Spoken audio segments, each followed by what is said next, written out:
Play clock at 5. Pass is intercepted at the goal line by Malcolm Butler. Yes, he did. He gives it to Henry. Quick snap. Breeze. Pass is incomplete. No flag. 4th and goal. And they're going to snap it, and it's Trey Burton who throws caught. Touchdown.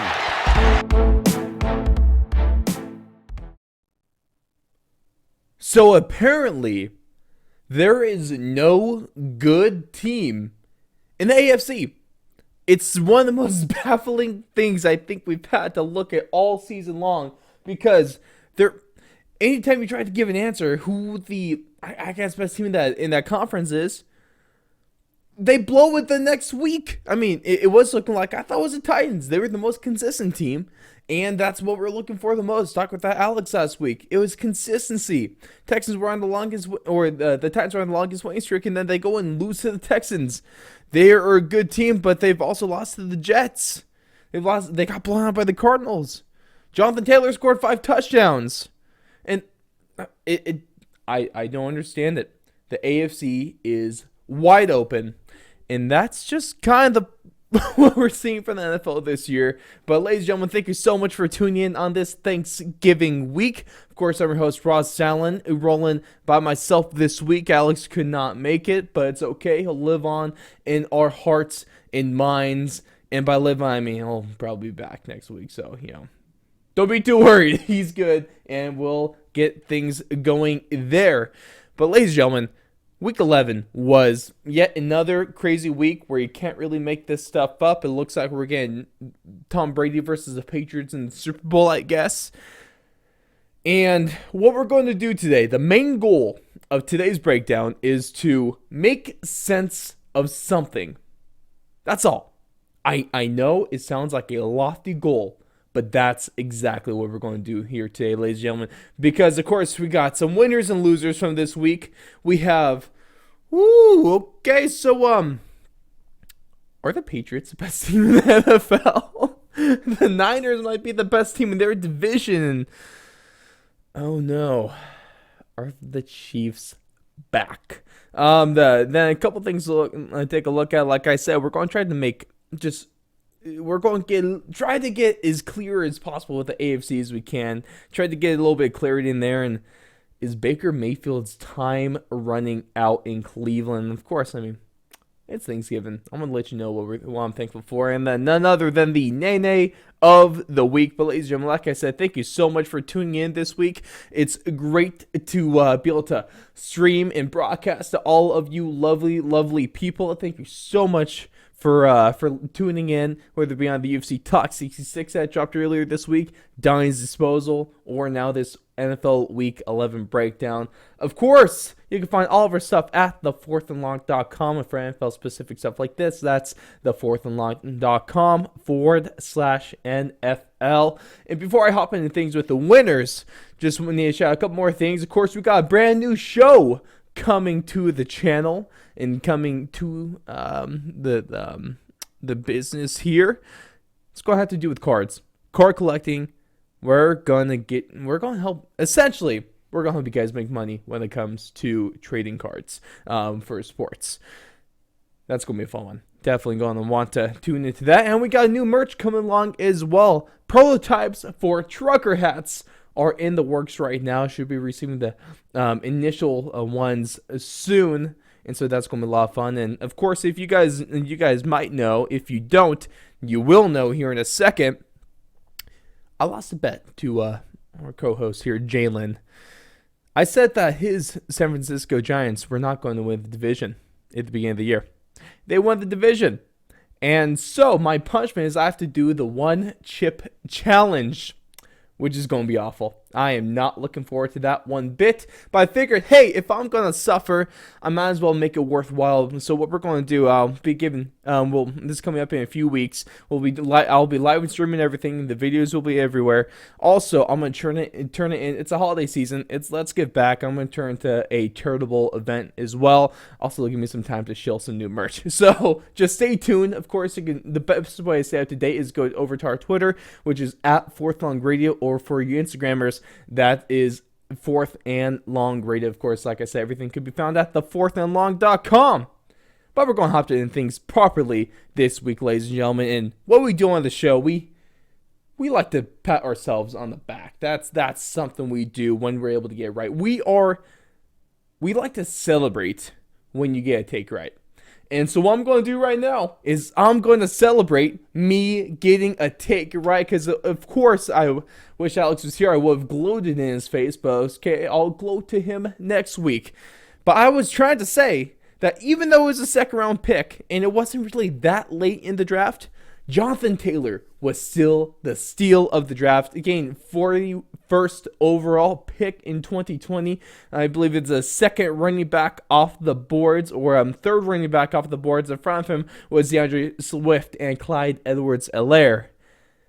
And just Jonathan Taylor is looking like the best player from that draft, period. Now, he's going to be continuing with guys like Mekhi Becton, who's been amazing. He's going to be continuing with guys like, of course, the quarterbacks in Justin Herbert and Joe Burrow. But, man, Jonathan Taylor is freaking ridiculous, and he is one of the winners of this week. Of course, if you run, or if you get over 200 yards in total yardage, if you score 5 touchdowns, especially against one of the best defenses in the league, you are going to be a winner of that week. And I'll throw myself in here as well as one of the winners, because, man, I was so right about Jonathan Taylor. A lot of people trying to say that he was going to have his sophomore slump preseason. I was super hot on him. I still am now, and it feels good to be right about that. I am going to hang my hat on that. Alex got to celebrate his Chase Young take last week. Of course, if you haven't heard that one, go on over to our YouTube and look at the Chase Young video that was posted a week or two ago. He was right about that. I get to be right about this one. Jonathan Taylor, have a freaking day, my man. And let's stick with the running game, because the next winner I'm going to talk about is the Eagles' rushing game. Because, I mean, they'll be a part of a conversation a little bit later talking about maybe which NFC team can barely make things in, or I just had to talk about them now, to be honest, because this Eagles rushing attack, if they were to make the playoffs, the 6 seed's still open. Hell, technically the 5, I don't think they'll be able to get that. But the 6 and 7 seeds are open. And the Eagles have a legitimate chance of getting into the playoffs, and they have a legitimate chance of getting into the playoffs because of their damn good rushing attack. They're averaging over 150 yards a game. It's been even crazier the last couple of weeks. Of course, they disgraced the Broncos' run defense a couple weeks ago, and then they go and run all over the New Orleans Saints. They rush for 242 yards against the Saints, and that also accounted for 3 of their touchdowns. Almost 250 yards and 3 touchdowns just on the ground. That's ridiculous. A lot of that's from Jalen Hurts, who's a phenomenal runner. I mean, it's from Miles Sanders. They're good. That Eagles offensive line and that rushing attempt is good. In fact, it's one of the best in the leagues. I was not expecting that. I will admit, was not expecting the Eagles to have this damn good of a run game, but here we are. They look fantastic. And then jumping on to the other side of the coin, we're going to talk some losers here, and kind of like in the same sense as Jonathan Taylor. In that same breath, you got to look at who was, and still at least statistically is, in terms of maybe not points per game anymore. The Patriots barely have the edge on them, but the Buffalo Bills, in terms of yards, were the best defense in the league coming into Week 11, and they still are the best team in the league in week after Week 11. But I guess the best defense in football, if you want to call them that. gave up almost 500 yards of offense, gave up 41 points, and made it so that their good offense couldn't even come close to keeping up with the Indianapolis Colts. And now, because of that defensive performance, they fall to second place in the division behind the New England Patriots. The Bills have been suspect this year. Most time it's been their offense. So in a couple of their losses, it was their defense failing miserably, whether it was trying to stop Derrick Henry, who's the best running back in the NFL, or trying to stop Jonathan Taylor, who's the second best running back in the NFL and currently is the best one with Derrick Henry out. Also, that's not close, by the way. It's not close. And then they also had the one game where it was offense. That was abysmal. And, of course, that was against the Jags, where they put up 6 points on the Jags defense. So, of course, that team which just gave up 30 to the San Francisco 49ers. I feel, what's the word for that? Justified. I feel so justified. Of course, on Saturday, I released my top 3 most overrated AFC teams, which from 1 to 3 were the Browns, the Bills, and the Chargers. And I feel so justified for putting the Bills up there now, because a lot of people, a couple people in the comments saying, hey man, why are the Bills up here? They're the best defense. Well, take a look. So this wouldn't happen. And shout out to the Colts for making me feel genius, because they absolutely proved me right on that one. And the second loser of the week is going to be, damn, I feel so bad for him. He does not deserve what is happening. It feels like it's almost purposeful sabotage of his career, even though it isn't. It's just pure neglect at this point. And giving Matt Nagy as your coach is just neglecting this talent, and that's Justin Fields. Justin Fields is the second loser this week because, would you look, the most sacked quarterback in the league, now it's up to 29, finally pays for it with his body. He is now injured. He's out for Thanksgiving week. At least this one. He's sent to the hospital after the game. The Red Rocket steps in, starting in. Was it the Bears and the Lions? Oh, that's such a bad game. That's such a bad game. Damn it. But we're stuck with it. We're absolutely stuck with it. And we're not going to be without Justin Fields because he's injured. Rib injury. I think maybe like a spleen injury as well. That's what happens when you put a turnstile offensive line in front of him, when you try to keep him in the pocket and don't play to his strength with his mobility. Put him out the pocket. Let him run to the boundary. Let him get space. Don't just let him sit in the pocket behind the bad offensive line. It's never going to end well. Matt Nagy. On those fire Matt Nagy chants at Soldier Field was, it could have been louder. I'm surprised it wasn't. Matt Nagy is horrible.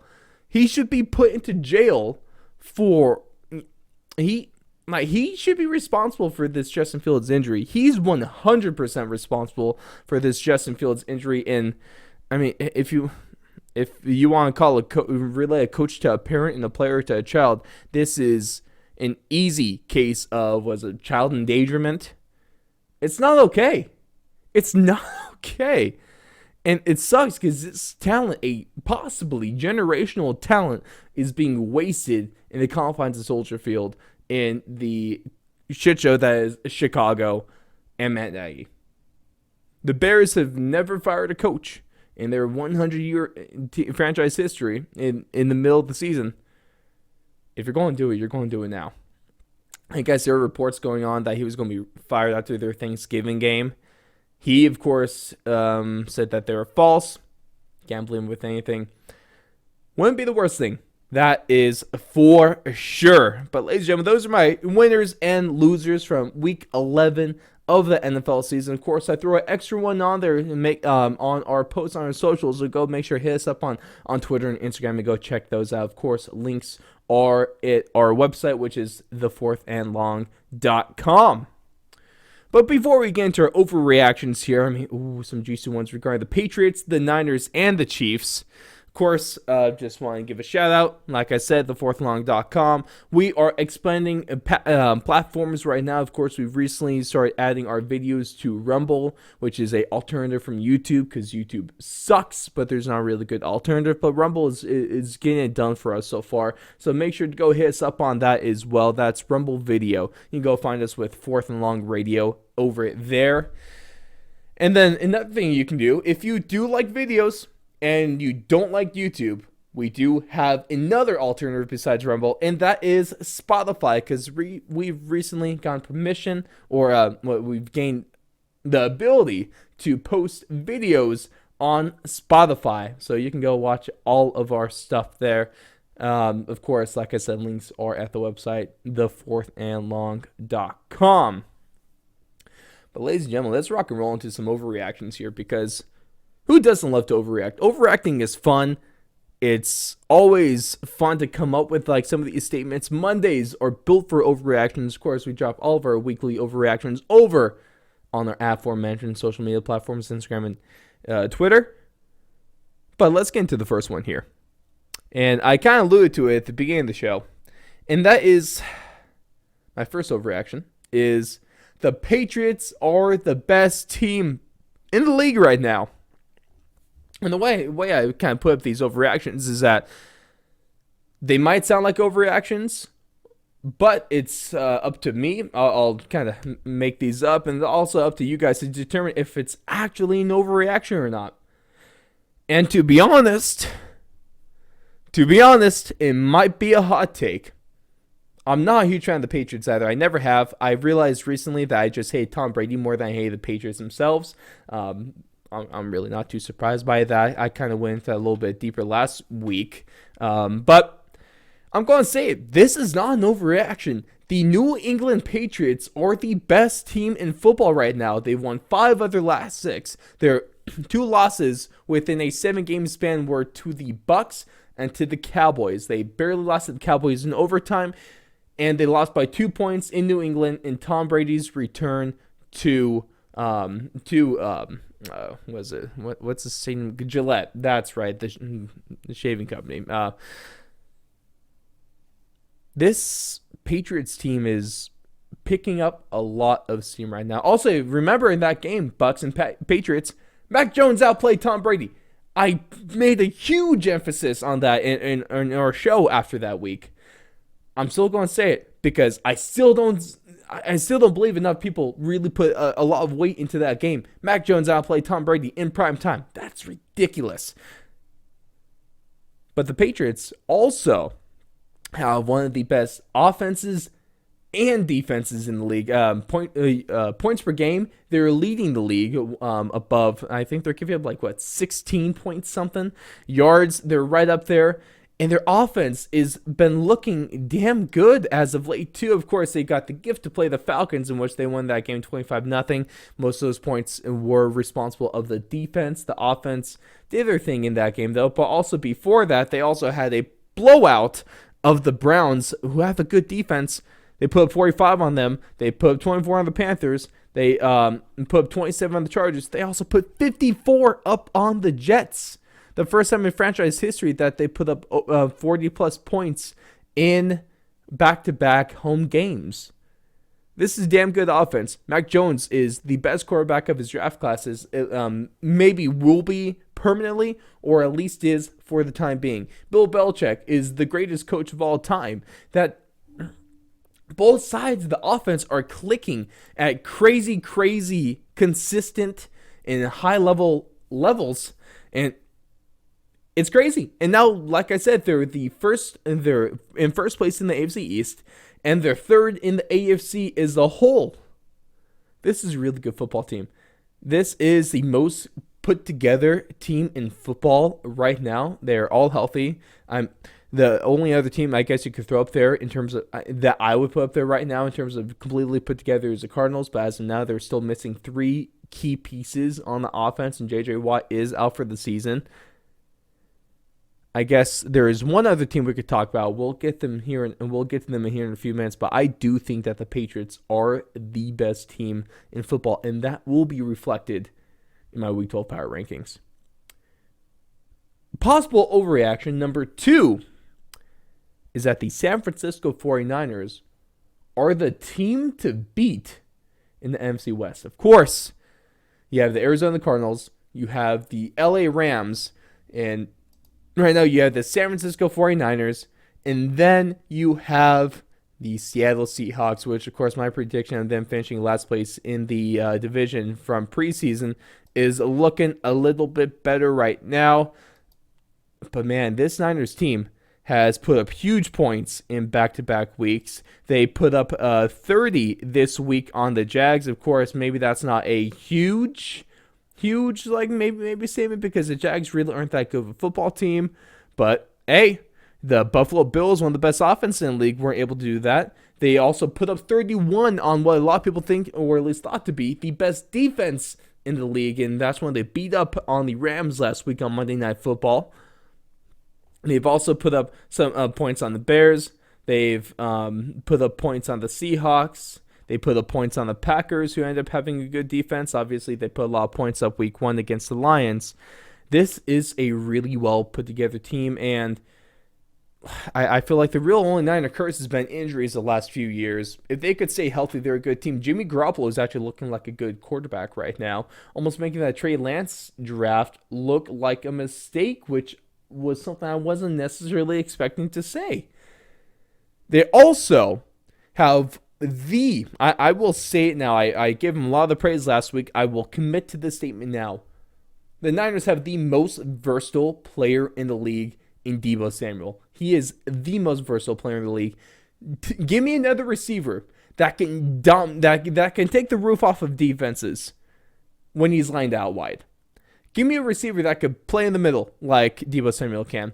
Also, give me a receiver that could line up in the backfield as a running back and rush for 30-yard touchdowns.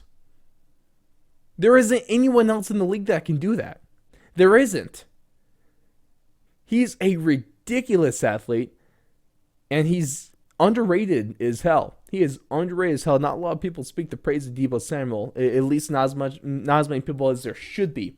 Deebo Samuel deserves more credit, and especially the 3 weeks ago, Kyle Shanahan's coaching and I'm going to put in quotes, offensive guru Kyle Shanahan was coming to question.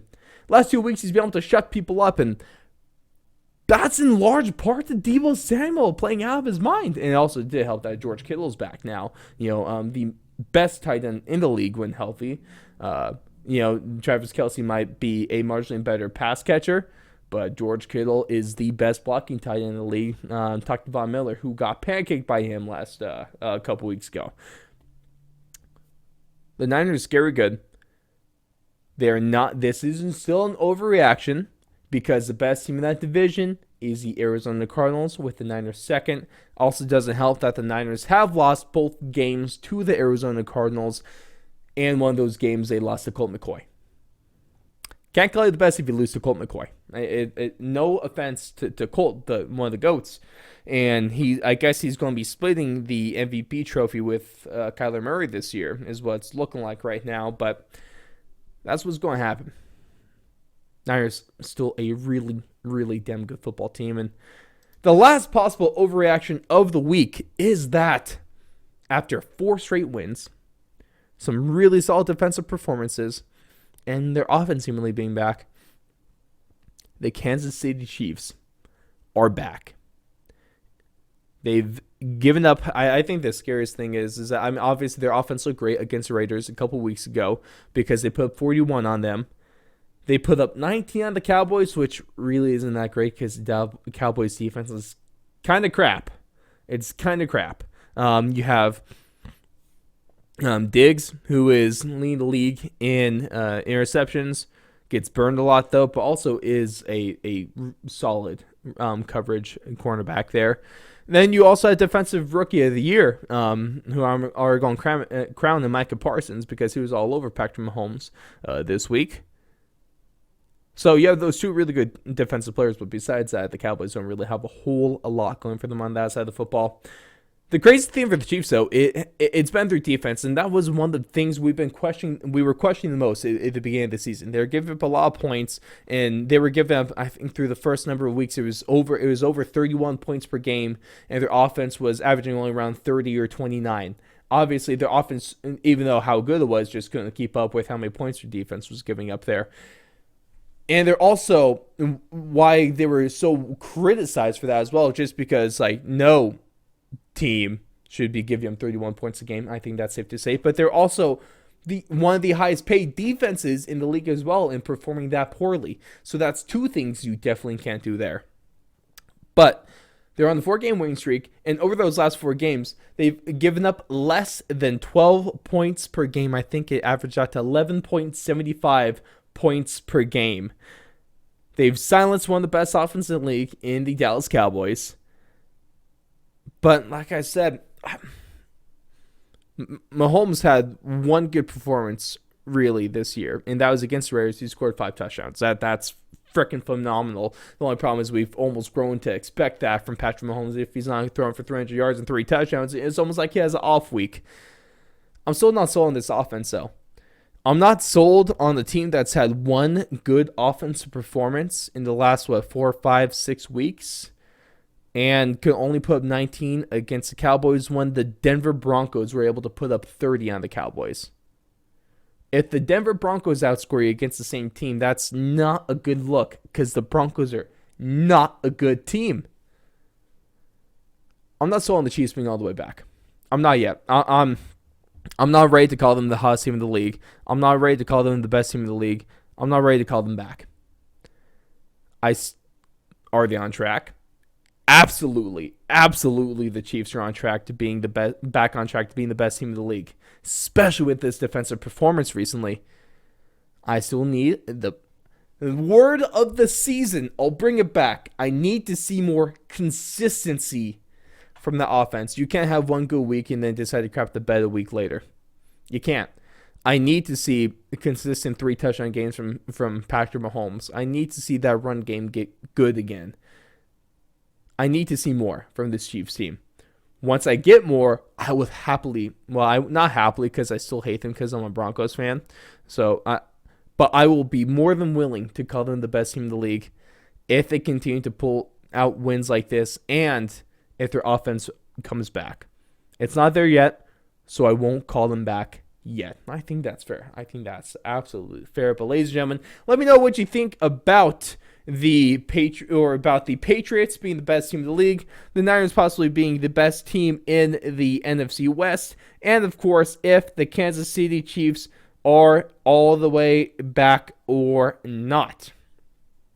But what we're going to do, next thing we're going to talk about is we're going to try to make sense of the AFC because, man, like I said, the key word here is we're going to try. I'm not sure if we'd be able to, but let's at least talk through it because I think we at least need to talk through the craziness that this season has been because it just doesn't make sense. So if you look through the playoff picture right now from 1 to 7, it's the Titans, Ravens, Patriots, Chiefs, Bengals, Chargers, and Bills. And in the bubble are the Steelers, Colts, and Browns, and you could throw the Raiders in there as well.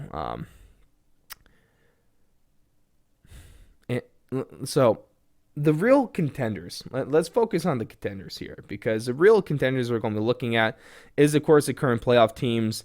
And I will cap it at, like I said, I'll cap it at the Raiders. Raiders, Browns, Colts, Steelers, and the playoff teams. I'll count them as contenders. I am very tempted to take the Steelers out, even though in week 1 they had a big win over the Bills, and that haven't really done much sense. Well, they did push the Chargers to the limits, but also I don't know how the hell the Chargers gave up. The Chargers look like a good team. There's no way in hell you should be giving 27 points to the Steelers offense in one quarter. That is unexplainable, inexcusable, and just plain bad. The Ravens have been real wishy-washy this year. I mean, they'll have good wins, then they'll follow up with bad losses. The Bengals are up there in contention. They just had a really good game over the Raiders. I'm not sold on the Raiders either. It's at the point of the year where the Raiders look good at the beginning. Derek Carr looks like an MVP candidate, and then everything falls apart. Of course, that was probably kickstarted by John Gruden getting fired, and then Henry Ruggs getting cut for obviously what he did, and another receiver getting cut for obviously what he did on Instagram Live. I'll count the Raiders out there. The Colts are really intriguing to me. The Browns are still there in contention, 6-5, last place in the AFC North. The AFC North is the most competitive division in the league right now. 6-5 for the Browns. Steelers up there at 5-4-1. The Bengals are at 6-4, and the Ravens are at 7-3. So that whole division is decided by essentially a game. The Browns are the most disappointing and overrated team this year. I was worried about them. I was worried about a lot of people trying to say that the Browns are Super Bowl contenders to begin the season just because they had a good year last year, but that was one good year in the span of a couple decades.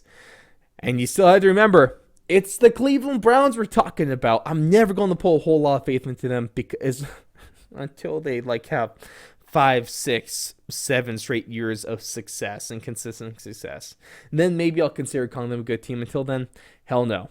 So I like the Bills. They still should probably win the division against the Patriots. We were talking about last week, is that they have 2 games against the Patriots left this year. Those probably determine the winner of that division, and by probably I mean they will determine the winner of that division. The Chargers are still a weird team that I don't want to put a whole lot of money onto. I do like the Bengals to make the playoffs. I think they are the second best team in the AFC North. The Chiefs are going to win the AFC West, if anything, by default. The Patriots, kind of the same situation there with the Bills. That 3 seeds probably could go to anyone. I think the Ravens win the AFC North, and the biggest question is who wins the AFC South? Because the Colts they've lost to the Titans once this year. That was in the second week of the season. That's when there were a lot of questions surrounding the Colts. The Titans look great. Derrick Henry, that was week 3 of the NFL season.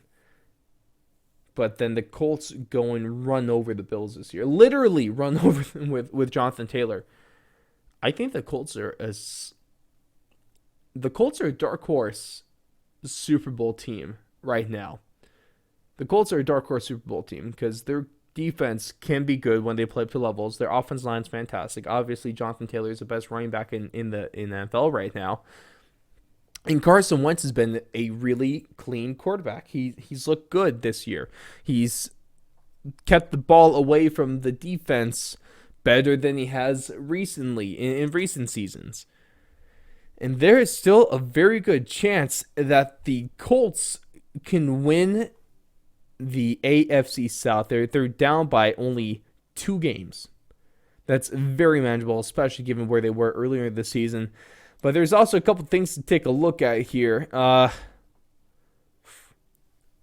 easiest remaining schedules in the league. You have the Titans right there at number 2 according to PFF in their power rankings. So maybe the Titans can just kind of not be the best team in the league, especially when Ryan Tannehill is throwing for 4 interceptions. But they have one of the easiest schedules remaining. Another red flag, though, if you want to look at some teams here, especially with the Bills, of why I think the Patriots might actually end up winning this division, is because there are 8 teams that have either 0 or 1 win against teams that are currently 500 or better. The Bills are on there. They only have 1. The Bills have 1 win over teams currently over 500 or at or over 500. And this isn't a list to be. You're not a good company on this list because other teams with 1 include the Falcons, the Broncos, the Texans, and the Jags. And throw in the Washington football team in there too. Not great company. Not great company. Ah, man. If I had to throw out a prediction right now, I do see that the division winners are going to be the Titans, the Ravens, the Patriots, and the Chiefs. The way it is currently right now, 1 through 4. I actually do like the 1 through 4 right now. I think the 1 seed's still a toss-up there. I will say that the Bengals, the Bills, and the Colts make the playoffs in the wild card. And you really have to watch out for one of these lower seeds. Any given Sunday is going to be huge come playoffs for the AFC. I really do think the Colts can make a move. They really can make a push for a AFC championship game and or a Super Bowl appearance. They're my dark horse pick right now. But that's the best I think I can do with the AFC right now. That's really the best I can kind of come up with in terms of trying to make sense of it. So I hope we're able to do that. I hope we're able to do that this week. And let me know what you guys think. Let me know your thoughts about the AFC, how unpredictable it is, if you can actually predict anything from it, and who do you think is actually going to get those playoff spots and division titles? Because, man, it's one thing one week, and then it's a completely opposite thing the next. Last thing we're going to talk about here before we get into the last couple pieces of the show is Baker Mayfield. He's not been doing so hot this year. I think it's safe to say he's having one of the worst seasons of his career up to date. His last couple weeks have been tough, especially in the touchdown to interception ratio with 1-1 or 1-2, of course, against the New England Patriots and then the Detroit Lions. I mean, 1 touchdown, 2 interceptions against the Detroit Lions, leading the offense to only put up 13 points. Not great.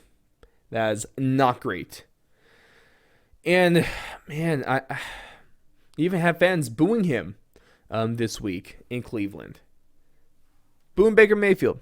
A lot of people thought, especially before the season, where they thought, oh man, Lamar Jackson and Baker Mayfield are going to get these massive contract extensions. I even said, I will admit that I said that Cleveland should extend them just because he's given them the most success and most consistency at the most important position in football for the longest time and for the first time in like 2 decades with his team. This, honestly, I know it might not be saying much, but man, it hurts. I don't even know if I want. Whatever. I'll just say it right now. I'll commit to the statement. He is the second best quarterback that this team has ever seen in terms of ability to win games. He's only second to Otto Graham, who has pictures taken in black and white. Also, little fun fact today, he invented the modern day face mask because he got a gash on his cheek in the game, put the plastic, pretty much a plastic shield over it. That led to the face mask. So there you guys all go, you history nerds, myself included. Baker Mayfield is the most talented quarterback that this franchise has ever seen. Even though he's in a slump right now, he still is. He still is. And I think why a lot of people have been frustrated with his performance this year is because they put their expectations were too high. Baker Mayfield's the expectations for the Browns team and Baker Mayfield especially were too high going to this year. He's a top 20 quarterback, top 15 at best. He is not going to be the guy that is going.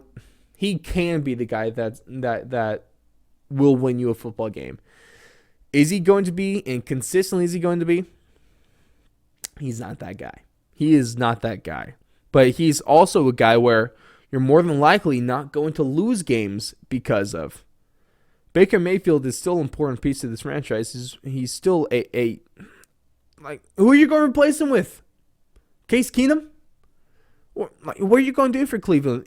And it's not like you're probably not going to look to drafting a quarterback in 2022 because it's not that strong of a draft class. One of the weakest ones we've seen in years. You're going to have to wait for that. But by then, he's on the 4th year of his rookie deal. You're going to have to pick up the option or extend him. Man, it's a tough one, man. I think Baker Mayfield's still that guy in Cleveland. He is still the franchise quarterback. He has offensive talent, of course. The offensive line could be improved marginally, but overall they're a pretty stout unit. Maybe it comes down to coaching. Maybe you got to bring in a quarterback coach.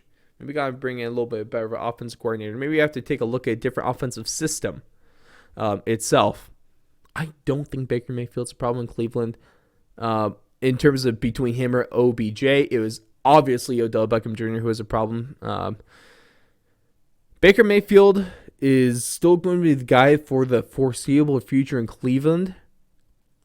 I think he needs a better coaching situation, though. I think ultimately that's probably what's going to come to. Also, what also would help, especially if you're a fan of the Cleveland Browns, you should be used to it by now. Lower your expectations. Put a little bit too much weight on him and make him seem like he's a better quarterback than he ultimately is. But of course, let me know your thoughts on that, and if I help make sense of the AFC for you guys, and if I might be right or wrong about Baker Mayfield here. But last couple things for the week is, of course, what I'm thankful for, and then the nay of the week. But ladies and gentlemen, it's Thanksgiving. It's always good, and one thing I definitely recommend to, just at least for maybe a mental health note, is it's never a bad thing. Do it weekly. I try to do it daily and just think of things I am thankful for. There is a lot in the world, even when things are seeming like they're crap. Maybe we don't need to get too deep into things. Let's just keep it with football. When you're a Broncos fan, you have to look for the positives now, don't you? I'm sure that's what I have to do. You have to look at, hey, they just re-signed Tim Patrick and Cortland Sutton to big contract extensions that were well-deserved, and the Broncos have the most underrated wide receiver duo in the league, the most underrated wide receiver in Tim Patrick. And so while they don't have a lot of stuff going for them, I'm thankful for those two guys because they're freaking awesome. And then throw Jerry Jeudy into the mix too. KJ Hamler when he's healthy. Albert O. No fan could be good. There's positive to look at. But let's be positive and I'm going to let you guys know what I'm thankful for most from this NFL season so far. And I can't say anything about the Broncos because I said that, but as a whole, I'm ultimately not too thankful for that of that franchise. I think the thing I'm most thankful for, and it might seem ironic given how much it's been pissing me off, but I am truly thankful for the... Man, I'm trying to think of the word here. It's not inconsistency of these teams, but the parity of the league this season has been fantastic, especially in the AFC. There's no top team. There's no clear Super Bowl favorite. There's no clear conference championship game favorites. There's no division winner favorites or clear division winner favorites. Pretty much everything's a toss-up at this point. It makes my job and our job here in this industry of being a sports analyst and an NFL analyst, we try our best to tell you what's going to happen and be right. The AFC's making it damn near impossible to do it right now, but also it's making everything super exciting.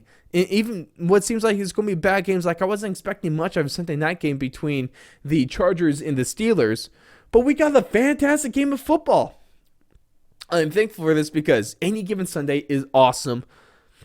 It has been going on my predictions, on my guesses, on my takes, but in terms of watching football, it's been fantastic, and honestly, that's probably what I'm most thankful for. And on the side note, the one thing I'm truly thankful for is each of you fantastic listeners of the show, the supporters. Whether you've been here since day one over a couple years ago, you're always with us on Twitter. You're especially shout out to you guys, our Patreon supporters. You guys are just freaking awesome.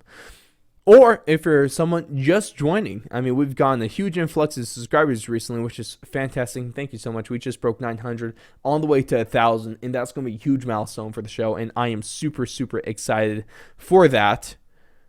But also, And whether you're new, whether you're old, whether you've been here for a little bit, you guys are all freaking amazing, man. I can't put into words how much you guys mean to me, mean to this show, mean to this company, and you're helping me live a dream. And all I gotta say is stick with us, because things are only going to get better. They're only going to get more fun. And I can't wait till you guys help me make this a full-time thing, and I don't have to work a normal job because I can just do the thing I love. That's my goal. That's my dream. And it's you guys that make it possible. So thank you. Truly, from the bottom of my heart, thankful and thank you. And that's what I'm thankful for most this year and every year that I've been running this show. But let's stop being so soppy. Let's bring the tone back up. Or I guess bring the emotion back. I don't know. You know what I mean. And let's cap things off here with the nay of the week. And I was a little bit bragging earlier in the show about my Jonathan Taylor take. And I am once again going to be bragging and I'm going to insert myself into the nay of the week here. You want to know why? Because it's my show and I damn well can. And I'm gonna. And I have to flex my fantasy genius.